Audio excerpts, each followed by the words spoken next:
Hey guys, so apparently as of recording this video, Apple's going to release a headset, and I think it'd be a really good idea if you could wear it inside the helmet, so you could get the heads-up display and everything. I don't know if you can hear me.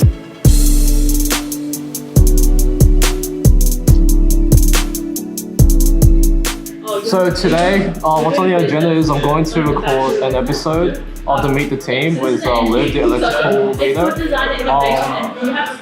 right there. And we'll also have a team meeting.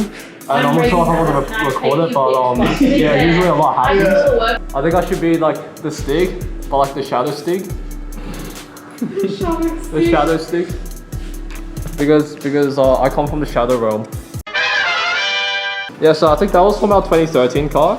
Yeah, apparently someone's wife painted these, and apparently they had something to do with the car, which I don't really see from first, but you can give your opinions.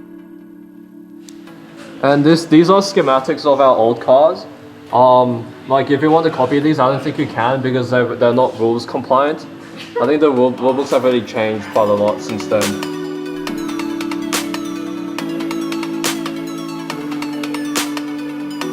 So one low priority project that we're working on is the 2017 show car. It looks a bit messy because we recently had to remove the old paint on it because number one, it was red, and number two, we didn't really like the quality.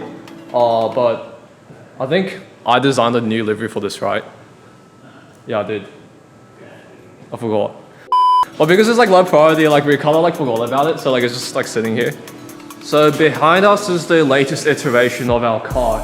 It is a 254 kilogram package with 80 kilowatts of power coming from the motors here. These motors go by the name MX228, and from what I've been told, it's an aerospace grade sort of motor. It's brushless. I'm not sure what it means, but I heard it's pretty special. And obviously that's powering the rear wheels, but we don't have an all-wheel drive yet because that would be too sort of cumbersome at the moment. Because overall it's a pretty simple package. Recently we've also been making new tire covers for this car. Now obviously it's because we want to keep the tires in perfect condition so that when we're driving, we can make sure that, we can go fast. I don't know if you remember the Proto Space video we did a while ago, but if you know, you'll know. We have a Johnson sticker at the back of the car. And that's it for this video. If you want to see more content, we're on Instagram, YouTube, and TikTok. So stay tuned for the next few videos, and I'll see you next time. Peace out.